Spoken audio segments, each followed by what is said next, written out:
नमस्कार दोस्तों, स्वागत है आप सभी के जीके सिलेक्शन लैब हिंदी में। अगर आपका RRB NTPC under graduate CBT 1 2026 का एग्ज़ाम आने वाला है तो आज का ये लेक्चर आपके लिए बेहद महत्वपूर्ण है। इस वीडियो में हम पिछले 6 महीनों के 100 सबसे महत्वपूर्ण करंट अफेयर्स क्वेश्चंस की प्रैक्टिस करेंगे। लेकिन सिर्फ करंट अफेयर्स ही नहीं, मैंने हर महत्वपूर्ण टॉपिक के साथ उसका स्टैटिक पोर्शन भी जोड़ा है ताकि आपकी तैयारी और मजबूत हो सके। दोस्तों, आरआरबी एनटीपीसी में करंट अफेयर से सीधे प्रश्न पूछे जाते हैं और अक्सर एक करंट अफेयर से जुड़ा स्टैटिक जीके भी एग्जाम में आ जाता है। इसलिए यह वीडियो आपके लिए one shot revision plus practice session की तरह काम करेगा। तो बिना समय गवाए वीडियो को अंत तक जरूर देखें, नोट्स बनाते चले अगर आपको लगे। अदरवाइज मैं आपको इसकी पीडीएफ प्रोवाइड कराऊंगा टेलीग्राम चैनल पर। वहाँ पे डिटेल में एक्सप्लेनेशन वगैरह सब कुछ मिलेगा आपको। और जितने भी प्रश्न आते हैं उन्हें पहले आप खुद हल करने की कोशिश करें, उसके बाद आगे कंटिन्यू रखें वीडियो को। चलिए शुरू करते हैं आज का महत्वपूर्ण करंट अफेयर्स मैराथन।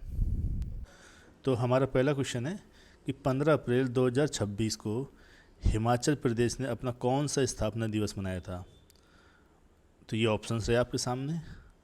तो इसका आंसर है 79। अब मैं हिमाचल प्रदेश से जुड़े हुए कुछ फैक्ट्स बता देता हूँ।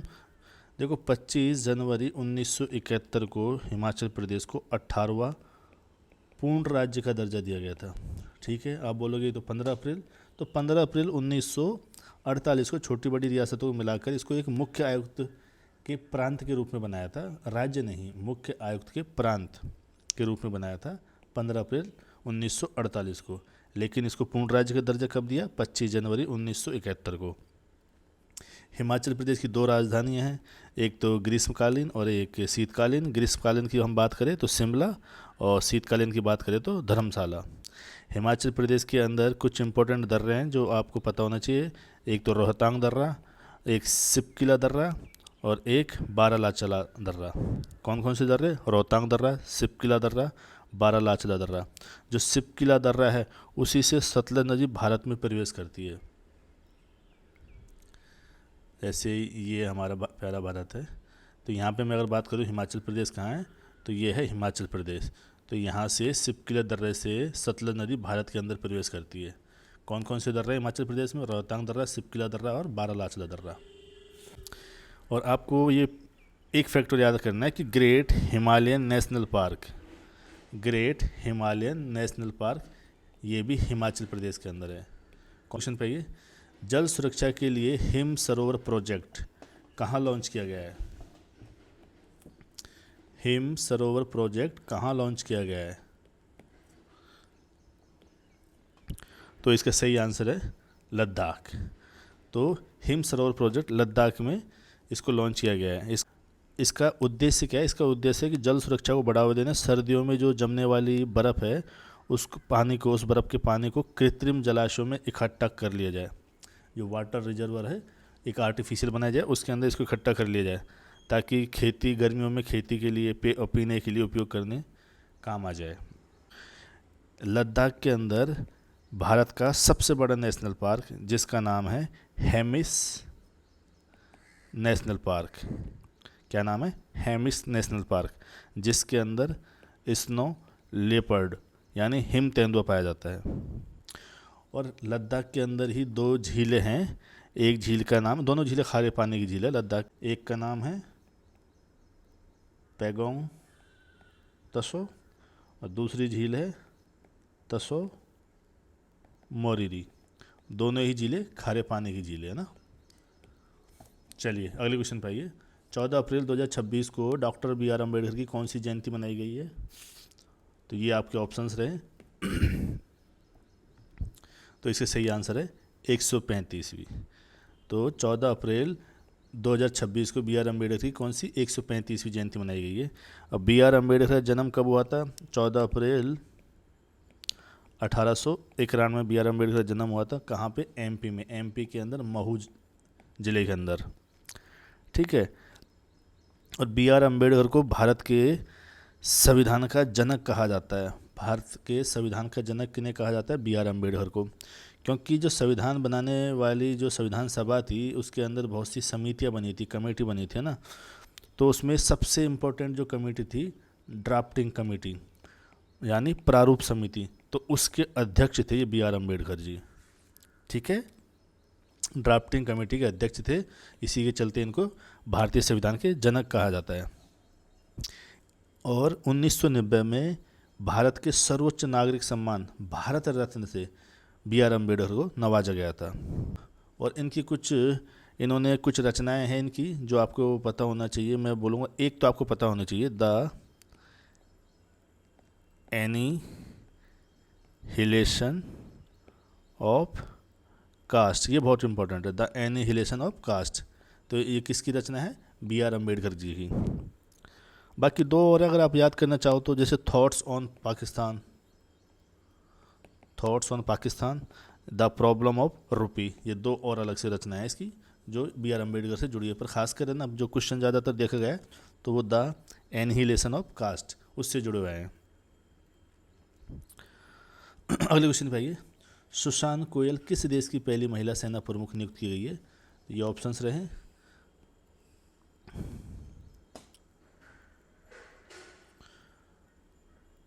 सुसान कोयल ऑस्ट्रेलिया, सुसान कोयल को ऑस्ट्रेलिया देश की पहली महिला सेना प्रमुख यानी चीफ ऑफ आर्मी नियुक्त किया गया है, जो वैश्विक स्तर पर सैन्य नेतृत्व में लैंगिक समानता का एक बड़ा उदाहरण है। ऑस्ट्रेलिया की कैपिटल मुझे बता दिया, कई लोग इसमें कन्फ्यूज हो रहते हैं, कोई सिडनी बताता है, कोई मेलबर्न बताता है, कोई क्या, पर इसकी जो कैपिटल है ना वो है कैनबरा।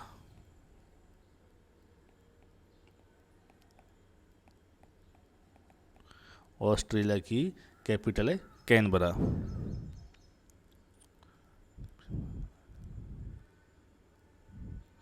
और ऑस्ट्रेलिया के अंदर दुनिया की सबसे बड़ी मूंगे की चट्टान, मूंगे की कोरल रीफ होते ना, इससे बनी हुई जो चट्टान तो सबसे बड़ी पाई जाती है यहाँ पे ऑस्ट्रेलिया में। क्या क्या याद रखना है? ऑस्ट्रेलिया कैपिटल कैनबरा है और दुनिया की सबसे बड़ी मूंगे की जो चट्टान है ना, कोरल रीफ की जो चट्टान है, वो भी ऑस्ट्रेलिया में पाई जाती है। आपको दिखा देता हूँ मैं ऑस्ट्रेलिया, देखो इसको, देखो ये है हमारा प्यारा भारत, ये है चाइना, और जब हम यहाँ से थोड़ा नीचे उतरे इधर श्रीलंका, ये बे ऑफ बंगाल, इधर अरेबियन सी, ये बंगाल की खाड़ी है और ये अरब सागर है।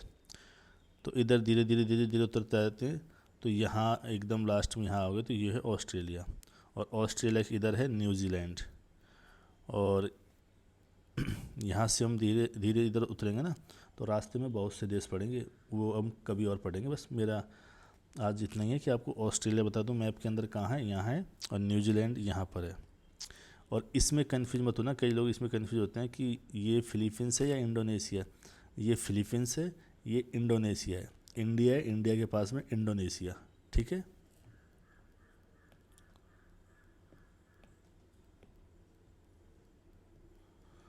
हाल ही में किस राज्य को नक्सल मुक्त राज्य, जो नक्सलिज्म होता है ना, नक्सलवाद, तो नक्सल मुक्त राज्य घोषित किया गया है? छत्तीसगढ़, झारखंड, तेलंगाना, उड़ीसा। तो इसका आंसर है तेलंगाना। तो जब तेलंगाना जब 2 जून 2014 को बना था तो ये 29वें नंबर का राज्य था। तेलंगाना की राजधानी क्या है? हैदराबाद। कौन सी नदी के किनारे है? मूसी नदी के किनारे बसा हुआ है। चार मीनार भी यहीं पर है हैदराबाद के अंदर। पे जो फेस्टिवल है तेलंगाना के दो, एक तो बथुकम्मा और एक बोनालू। बथुकम्मा ये फूलों का एक त्यौहार है और बोनालू ये तेलंगाना के दो प्रमुख त्यौहार है जो आपको पता होना चाहिए, तेलंगाना के बथुकम्मा और बोनालू।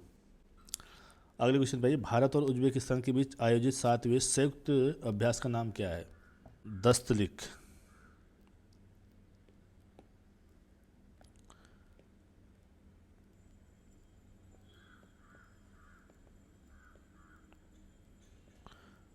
दस्तलिक है ना। तो भारत और उज्बेकिस्तान के बीच जो संयुक्त अभ्यास है उसका नाम है दस्तलिक। और बाकी ये जो है सूर्य किरण, मित्र शक्ति, खंजर, इनका बता देता हूँ मैं। खंजर किससे है? भारत का किर्गिस्तान के साथ वार्षिक सैन्य अभ्यास होता है जिसको खंजर कहा जाता है। सूर्य किरण ये नेपाल के साथ है भारत का सैन्य अभ्यास। मित्र शक्ति ये भारत का श्रीलंका के साथ है। समझ में आया? 10 तिलिक उज्बेकिस्तान के साथ है, खंजर किर्गिस्तान के साथ है, सूर्य किरण नेपाल के साथ है, मित्र शक्ति श्रीलंका के साथ है। उज्बेकिस्तान की कैपिटल क्या है? तो उज्बेकिस्तान की कैपिटल है ताशकंद। उन्नत कृषि मेला 2026 का आयोजन किस राज्य में किया गया? उन्नत कृषि मेला 2026 का आयोजन किस राज्य में किया गया? ये आपके ऑप्शंस रहे। तो इसका सही आंसर है मध्य प्रदेश। आधुनिक जो टेक्नोलॉजी है एग्रीकल्चर के क्षेत्र में वो और ऑर्गेनिक फार्मिंग यानी जैविक खेती और किसानों की आय दोगुनी करने के उपायों को प्रदर्शित करने के लिए उन्नत कृषि मेला 2026 का भव्य आयोजन मध्य प्रदेश में किया गया। मध्य प्रदेश के बारे में कुछ फैक्ट्स आपको पता होना चाहिए। भारत का हार्ट बोलते हैं इसको, भारत का दिल कहा जाता है। इसकी जो भौगोलिक स्थिति इस प्रकार से है, इसलिए मध्य प्रदेश को भारत का दिल कहा जाता है। आपको बता देता हूँ मध्य प्रदेश, तो ये जो एरिया है ना, ये मध्य प्रदेश एमपी, तो इसकी भौगोलिक स्थिति के कारण इसको भारत का दिल कहा जाता है। और सबसे अधिक बाघों यानी टाइगर की आबादी मध्य प्रदेश के अंदर है, इसलिए इसको टाइगर स्टेट भी कहा जाता है। और एमपी के अंदर कुछ मैं आपको नेशनल पार्क या टाइगर रिजर्व बता देता हूँ जो आपको पता होना चाहिए ना। देखो कुछ इंपॉर्टेंट है वो मैं आपको बता देता हूँ। Kanha National Park, Madhav National Park, Bandhavgarh National Park, Kuno National Park, Panna National Park, ये सब आपको याद होने चाहिए, है ना। और जो हम अफ्रीका के 2 देश नामीबिया और साउथ अफ्रीका से जो हम बाघों को, टाइगर्स को लेके आए थे, उनको कहाँ, कौन से नेशनल पार्क में छोड़ा था? एमपी के कूनो नेशनल पार्क। एमपी के अंदर है कूनो नेशनल पार्क, या फिर उसको टाइगर रिजर्व भी कहा जाता है ना। तो उसके अंदर उनको छोड़ा गया था। नामीबिया से लाए थे 8, साउथ अफ्रीका से लाए थे 12। पूछ लेता है नामीबिया से कितने हम टाइगर्स को लेके आए थे? 8। साउथ अफ्रीका से कितने लेके आए? 12। अगले क्वेश्चन पे आइए। आईपीएल में 4000 रन बनाने वाले सबसे युवा भारतीय खिलाड़ी कौन है? ऋषभ पंत, संजू सैमसन, शुभमन गिल या ऋतुराज गायकवाड़? तो इसका सही आंसर है शुभमन गिल। ये है आईपीएल में सबसे युवा भारतीय खिलाड़ी जिन्होंने 4000 रन बनाए हैं आईपीएल के अंदर ना।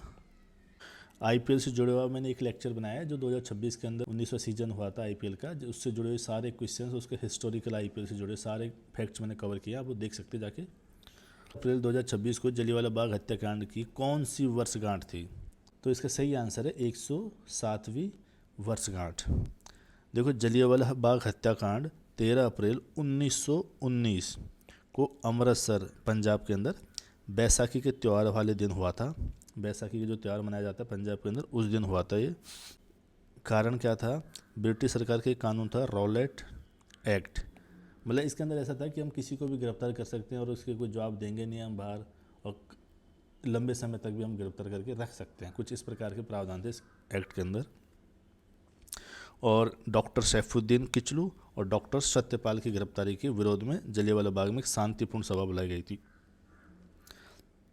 सैन्य कमांडर जनरल डायर था, उन्होंने नियति भीड़ पर अंधाधुंध गोली चलाने का आदेश दे दिया, तो इससे बहुत से लोग मारे गए, नरसंहार हुआ ये। तो हमारे कई महापुरुष थे जैसे रविंद्रनाथ टैगोर, महात्मा गांधी, इन्होंने क्या किया, जो ब्रिटिश गवर्नमेंट से कुछ उपाधियाँ इनको मिली हुई थी, जैसे रविंद्रनाथ टैगोर को नाइटहुड की उपाधि मिली हुई थी, उन्होंने अपनी वो वापस कर दी, लो भाई पकड़ो तुम्हारी, ये नहीं चाहिए तुम लोगों की इस तरह की उपाधि। और महात्मा गांधी ने केसर हिंद की अपनी उपाधि वापस लौटा दी। गवर्नमेंट पे प्रेशर बना तो गवर्नमेंट ने क्या किया, एक हंटर कमीशन का गठन कर दिया। कुछ हुआ नहीं, है ना, हंटर कमीशन गठन करने के बाद भी। पर एक हमारे स्वतंत्र सेनानी थे उधम सिंह, जिसके ऊपर मूवी बनी, विक्की कौशल ने उसमें अभिनय किया है। उन्होंने क्या किया कि 13 अप्रैल ये जलियांवाला बाग हत्याकांड से इतने वो अंदर से हताहत हुए कि इन्होंने डिसाइड कर लिया कि मैं बदला लेके ही छोड़ूंगा। तो जनरल डायर तो मर चुका था, काफ़ी टाइम हो गया था, मौके की तलाश में था, तो उसी मौके की तलाश में जनरल डायर मर चुका था।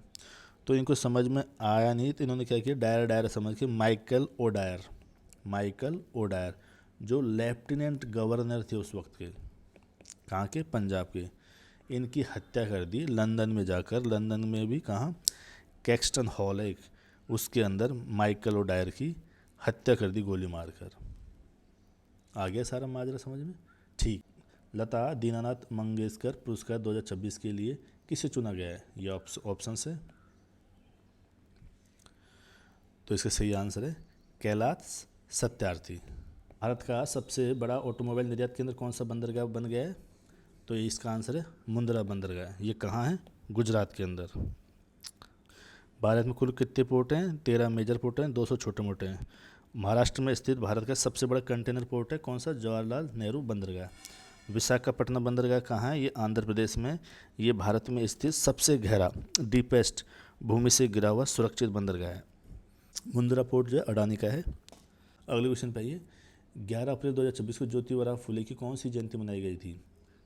तो इसका आंसर है 199वीं जयंती। 11 अप्रैल 1827। 11 अप्रैल 1827 को ज्योतिबा फुले का जन्म महाराष्ट्र में पुणे में, वहाँ उनका जन्म हुआ था।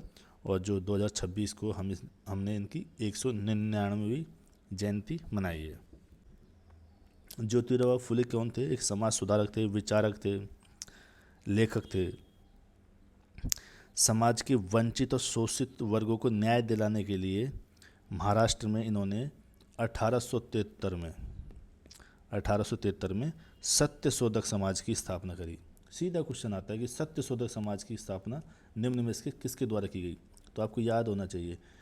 और पहली महिला विद्यालय भी इन्होंने ही खोली, मतलब इनकी जो वाइफ थी उनका नाम था सावित्रीबाई फुले। तो ज्योतिबा फुले और उनकी पत्नी सावित्रीबाई फुले ने मिलकर 1848 में पुणे के अंदर लड़कियों के लिए भारत का पहला स्वदेशी स्कूल खोला था। क्या क्या पता होना चाहिए आपको? ज्योतिबा फुले और उनकी वाइफ सावित्रीबाई फुले ने मिलकर भारत का पहला जो महिला विद्यालय खोला था 1848 में। 1873 में क्या किया इन्होंने? एक सत्यशोधक समाज की स्थापना करी, जो समाज के वंचित और शोषित वर्गों को न्याय दिलाने के लिए। और इनकी कुछ पुस्तक हैं, क्योंकि ये एक लेखक भी थे, थिंकर भी थे, समाज सुधारक भी थे, तो इन्होंने कुछ रचनाएं हैं इनकी। जैसे एक गुलामगिरी जो 1873 में लिखी इन्होंने। तो ये इम्पोर्टेंट है, सीधा क्वेश्चन आता है गुलामगिरी के रचयिता कौन है ना? 9वां हिंद महासागर सम्मेलन किस देश में आयोजित हुआ? ये आपके ऑप्शंस रहे। 9वां हिंद महासागर सम्मेलन ये रहा मॉरिशस के अंदर। याद रखना, 9वां हिंद महासागर सम्मेलन कहाँ आयोजित हुआ? मॉरिशस के अंदर। मॉरिशस कहाँ है आपको बता देता हूँ मैं। ये है हमारा प्यारा भारत, और ये पूरा है कौन सा कॉन्टिनेंट? ये अफ्रीका महाद्वीप। तो अफ्रीका महाद्वीप के थोड़ा इधर आते हैं तो ये है मेडागास्कर के ऊपर जाते हैं तो ये है सेशल्स, और मेडागास्कर के राइट में जाते हैं तो यहाँ पे मॉरिशस, मतलब एक छोटा सा छोटे छोटे आइलैंड्स है, उनसे मिलके बना है मॉरिशस देश। आ गया समझ में? मॉरिशस की कैपिटल बताओ मुझे। मॉरिशस की कैपिटल है पोर्ट लुइस। मॉरिशस को सांस्कृतिक रूप से छोटा भारत भी कहा जाता है। क्यों भाई? क्योंकि यहाँ की एक बड़ी आबादी भारतीय मूल भोजपुरी भाषी के लोग यहाँ रहते हैं। यह जो नवीनतम संस्करण है सिंधी भाषा में किसके द्वारा जारी किया गया? ये ऑप्शंस है। तो इसका सही आंसर होगा सीपी राधाकृष्णन। सीपी राधाकृष्णन कौन है? हमारे उपराष्ट्रपति। और उपराष्ट्रपति ही क्या होता है? राज्यसभा का सभापति। अब मुझे ये बताइए कि हमारे संविधान के अंदर सिंधी भाषा को कब जोड़ा गया? मूल जो संविधान था उसके अंदर, मतलब संविधान के अंदर आज के समय में 12 अनुसूचियाँ हैं। जब मूल संविधान था तब 8 अनुसूचियाँ थी। तो ये जो 8वें नंबर की अनुसूची थी इसके अंदर भाषाओं का जिक्र है कि हमारा संविधान किन भाषाओं को ऑफिशियल लैंग्वेज का दर्जा देता है। तो उन भाषाओं का जिक्र है 8th शेड्यूल के अंदर। ठीक है, तो इसके अंदर शुरुआत में सिर्फ 14 भाषाएं थी और सिंधी भाषा इसके अंदर नहीं थी। 21वां संविधान संशोधन हुआ 1967 के दौरान, तब सिंध भाषा को 8वीं अनुसूची की जो ऑफिशियल लैंग्वेज थी उसके अंदर ऐड किया गया। तो कितनी हो गई फिर? 15। और उसके बाद 71 71वां संविधान संशोधन हुआ 1992 में, जिसके अंदर 3 भाषाएं जोड़ी गई। इसका ट्रिक है याद करने का, नमक, एन से नेपाली, एम से मणिपुरी, के से कोंकणी। और उसके बाद 92 संविधान संशोधन हुआ 2003 के अंदर 4 भाषाएं जोड़ी गई। बोडो मास पढ़ते हैं ना मैथ के अंदर, तो उससे याद कर सकते हो। बी से बोडो, डी से डोंगरी, एम से मैथिली, एस से संथाली। तो आज के समय में फिर कितनी हो गई टोटल लैंग्वेज? 15 वो थी, 3 ये जोड़ी, 15 3 18, और 4 ये जोड़ी, और कितनी हो गई टोटल? 18 4 22। तो आज के समय में हमारे संविधान की जो 8वीं अनुसूची, इसके अंदर टोटल कितनी भाषाओं को ऑफिशियल दर्जा है? 22। ठीक है। पाइए T20 मैच में 9 विकेट लेने वाली दुनिया की पहली महिला क्रिकेटर कौन है? तो आपको ये याद होना चाहिए, लौरा कार्डोसो। इन्होंने T20 में 9 विकेट लेने वाली दुनिया की पहली महिला क्रिकेटर है। ये तो बड़ी बात है ये कि 9 विकेट लिए एक ही मैच के अंदर। इन्होंने दिए भी 9 ही रन थे पूरे, केवल 9 रन देकर 9 विकेट झटकने का एक अविश्वसनीय और ऐतिहासिक विश्व रिकॉर्ड बनाया। ये कहाँ की है? अर्जेंटीना की महिला क्रिकेटर लौरा कार्डोसो। आईसीसी की फुल फॉर्म क्या है? International cricket council. इसकी स्थापना कब हुई? 1909 के अंदर। मुख्यालय कहाँ है आईसीसी का? दुबई। अच्छा, ये जो है ना एलिसे पेरी, ये कहाँ की? ऑस्ट्रेलिया की एक प्लेयर है जो क्रिकेट भी खेलती है और जो फुटबॉल भी खेलती है। क्या नाम है? एलिसे पेरी, जो क्रिकेट भी खेलती है और फुटबॉल भी। क्रिकेट और फुटबॉल दोनों के विश्व कप खेलने वाली एकमात्र खिलाड़ी है। क्रिकेट का भी विश्व कप खेला हुआ है इसने, फुटबॉल का भी विश्व कप खेला हुआ है इसने। अगले नंबर क्वेश्चन पे आइए। गगनयान मिशन के लिए दूसरा एयर ड्रॉप टेस्ट कहाँ किया गया? Option A Sriharikota, option B Chandipur, option C Pokhran, option D Thiruvananthapuram. देखो श्रीहरिकोटा ये कहाँ है? आंध्र प्रदेश के अंदर है, पुलिकट झील के पास। यहाँ पर क्या है? श्रीहरिकोटा में सतीश धवन अंतरिक्ष केंद्र। क्या है? सतीश धवन अंतरिक्ष केंद्र। श्रीहरिकोटा के अंदर जो सतीश धवन अंतरिक्ष केंद्र है, यहाँ से सैटेलाइट लॉन्च की जाती है। तो ये एक सैटेलाइट लॉन्च सेंटर है। चांदीपुर कहाँ है? ये उड़ीसा के अंदर है। पर यहाँ पर क्या किया जाता है? यहाँ पर मिसाइलें जो होती है ना, जैसे अग्नि, पृथ्वी, नाग, ये सब मिसाइलें, उनका परीक्षण किया जाता है। यहाँ पर श्रीहरिकोटा में लॉन्च किया जाते हैं सैटेलाइट, चांदीपुर में मिसाइलों का परीक्षण किया जाता है। इसरो की बात करें, इसरो की स्थापना कब हुई? 15 अगस्त 1969 में। कहाँ है इसके हेडक्वार्टर? बेंगलुरु के अंदर। इसके संस्थापक कौन थे इसरो के? तो डॉक्टर विक्रम साराभाई। क्वेश्चन है हमारे, गगनयान मिशन के लिए दूसरा एयर ड्रॉप टेस्ट कहाँ हुआ? तो इसका आंसर है श्रीहरिकोटा। क्वेश्चन नंबर 17 देखिए। किस देश ने वर्ष 2028 में COP33 शिखर सम्मेलन की मेजबानी से अपना नाम वापस ले लिया? ये आपके सामने ऑप्शंस है। COP की फुल फॉर्म होती है कॉन्फ्रेंस ऑफ द पार्टीज, और ये COP का आयोजन कराया जाता है UNFCCC, United nation framework convention on climate change. ठीक है, इसके द्वारा इसका आयोजन कराया जाता है। अच्छा, ये कब गठित हुआ था UNFCCC? ये 1992 के अंदर रियो पृथ्वी सम्मेलन के दौरान इसका गठन हुआ था। UNFCCC का इसका हेडक्वार्टर कहाँ है? इसका हेडक्वार्टर है बॉन, जर्मनी के अंदर। ठीक है।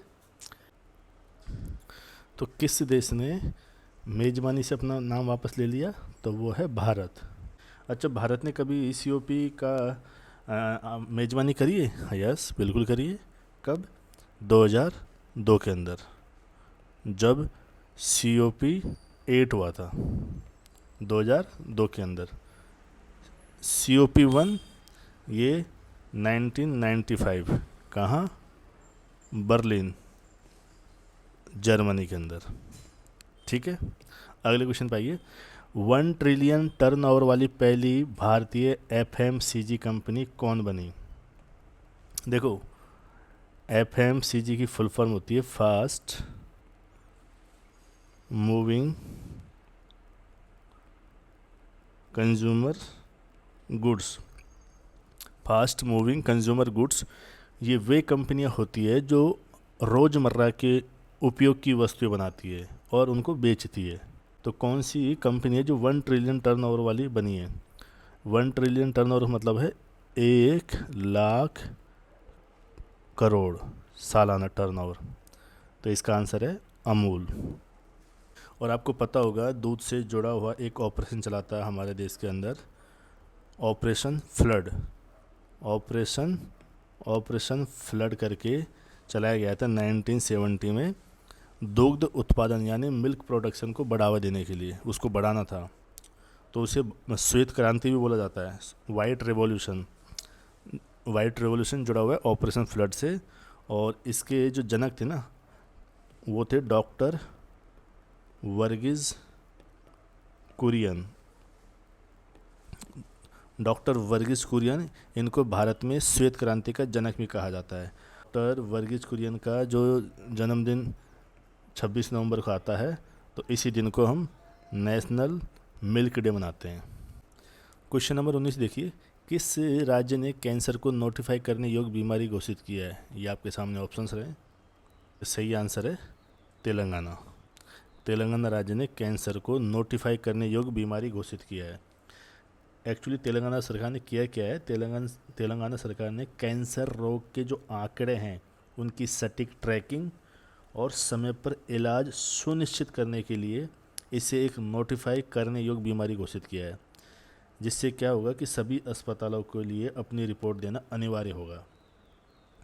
अब मैं कुछ चीज़ें बता देता हूँ। जो कैंसर का अध्ययन होता है, चिकित्सा विज्ञान की वह शाखा जहाँ पर कैंसर और ट्यूमर का अध्ययन किया जाता है, उसको बोला जाता है ऑन्कोलॉजी।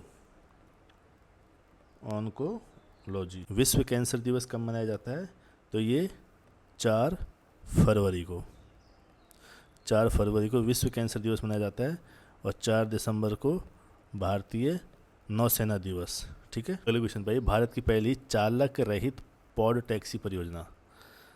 चालक रहित पॉड टैक्सी परियोजना कहाँ लॉन्च की गई है? तो इसका सही आंसर है महाराष्ट्र। और आपको पता होना चाहिए देश की पहली अंडर वाटर मेट्रो कहाँ चलाई गई? वेस्ट बंगाल के अंदर। वेस्ट बंगाल में कहाँ? कोलकाता के अंदर। कोलकाता के अंदर कौन सी नदी के नीचे? हुगली नदी के नीचे। तो भारत की पहली अंडर वाटर मेट्रो ट्रेन शुरू की गई है। और भारत का पहला प्रोटोटाइप फास्ट ब्रीडर रिएक्टर कहाँ स्थित है? तो प्रोटोटाइप फास्ट ब्रीडर रिएक्टर, तो ये है तमिलनाडु के अंदर। तमिलनाडु में कहाँ? कलपक्कम। तमिलनाडु के कलपक्कम में स्थित है। अब मुझे ये बताइए, भारत का पहला परमाणु रिएक्टर कौन सा था? भारत और एशिया का सबसे पहला भारत और एशिया का सबसे पहला परमाणु रिएक्टर था, वो था अप्सरा, जिसे 1956 में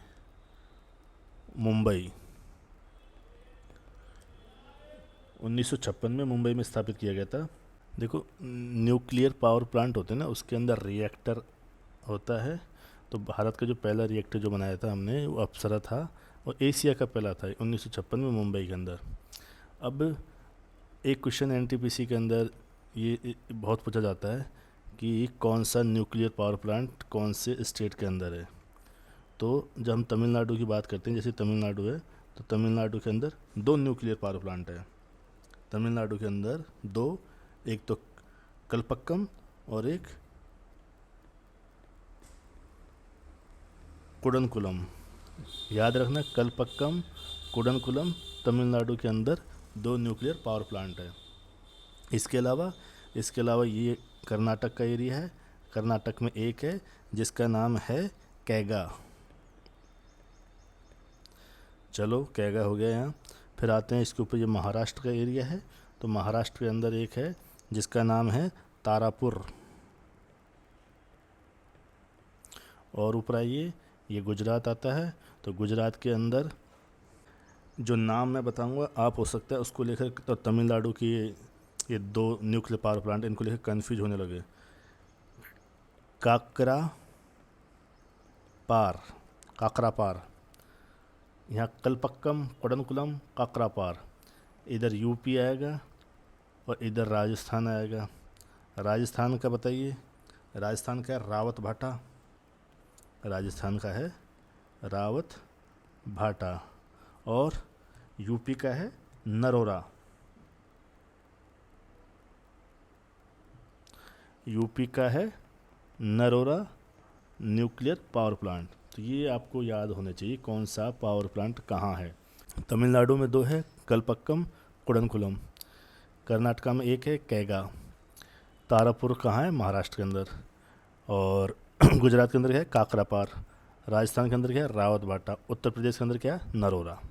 22 पे आइए, पीएम मुद्रा योजना की शुरुआत कब हुई, जिसके हाल ही में 11 वर्ष पूरे हुए हैं। तो इसमें क्या बताऊँ मैं, सीधा आप ये याद रखना, मत पढ़ो बाकी ऑप्शन, कि 8 अप्रैल 2015 को पीएम मुद्रा योजना की शुरुआत की गई थी ना। इसके अंदर लोन दिया जाता है, 3 प्रकार के लोन होते हैं, एक शिशु लोन, एक किशोर लोन और एक तरुण। शिशु लोन के अंदर होता है 50,000 तक का आपको लोन मिलता है, और किशोर जो लोन है उसके अंदर 50,000 से 5 लाख तक का लोन मिलता है, और जो तरुण जो लोन है इसके अंदर 5 लाख से लेकर 10 लाख तक का लोन मिलता है। इसकी नोडल एजेंसी कौन है, सिडबी। क्वेश्चन नंबर 23 पे, किस उच्च न्यायालय ने, किस हाई कोर्ट ने कोर्ट के फैसलों में एआई के उपयोग पर रोक लगा दी है। तो आपको पता होगा कि पंजाब और हरियाणा हाई कोर्ट ने जो कोर्ट के फैसले हैं इसमें एआई के उपयोग पर रोक लगा दी गई है। अच्छा मुझे ये बताइए, देश के अंदर टोटल कितने हाई कोर्ट है अभी, तो टोटल हाई कोर्ट है अभी 25वां जो नवीनतम है ये कहाँ बना, ये बना आंध्र प्रदेश के अंदर। आंध्र प्रदेश की राजधानी है अमरावती। माइक्रोसॉफ्ट का भारत में पहला एआई स्किल सेंटर कहाँ खुला है, तो माइक्रोसॉफ्ट का भारत में पहला एआई सेंटर चंडीगढ़ यूनिवर्सिटी के अंदर खुला है। आईपीएल में 200 विकेट लेने वाले पहले तेज गेंदबाज कौन है, तो इसका आंसर है भुवनेश्वर कुमार। यहाँ पे गौर करना, तेज गेंदबाज की बात हो रही है। अगर ओवरऑल अगर ओवरऑल पूछा जाए कि आईपीएल में सबसे पहले 200 विकेट किसने लिए, तो यजुवेंद्र चहल होगा। ठीक है, यजुवेंद्र चहल। सुन पाइए, जाति आधारित सामाजिक आर्थिक सर्वेक्षण शुरू करने वाला राज्य कौन है, तो इसका आंसर है पंजाब। भारत के अंदर पहली बार जनगणना हुई थी 1872 में। तब जो वायसराय थे उनका नाम था लॉर्ड मेयो। ठीक है, जबकि नियमित रूप से, मतलब ये कल 1872 में हुई थी पहली बार, ठीक है, पर 1881 से ये कर दिया गया है कि नियमित रूप से, मतलब हर एक 10 साल के अंदर, 10 की गणना बोलते हैं, मतलब हर एक 10 साल के अंदर। तो इसकी शुरुआत हुई थी 1881 में। तब कौन थे, तब थे वायसराय लॉर्ड रिपन। ठीक है भाई, चांद की कक्षा में जाने वाली पहली महिला अंतरिक्ष यात्री कौन है, चांद की कक्षा में जाने वाली पहली महिला अंतरिक्ष यात्री, तो ऑप्शन 1 जो है क्रिस्टीना कोच, ये इसका सही आंसर होगा। कौन सा मिशन है, आर्टेमिस सेकंड मिशन है, जिसके तहत क्रिस्टीना कोच चांद की कक्षा में जाने वाली पहली महिला अंतरिक्ष यात्री बनी। तो ये चांद पर कदम रखने वाला पहला व्यक्ति कौन थे, नील आर्मस्ट्रॉन्ग। कब की बात है ये बात है 21 जुलाई 1969। इंडिया में इसरो की स्थापना नहीं हुई थी तब तक। 15 अगस्त 1969 में इसरो की स्थापना हुई थी, उससे पहले ही। अब मैं बात करूँ स्पेस यानी, या फिर मैं बात करूँ अंतरिक्ष में जाने वाली पहली महिला, तो वो थी रूस की, पहले जो यूएसएसआर हुआ करता था, सोवियत संघ, उसकी 1963 के अंदर। क्या नाम था उनका, वेलेंटीना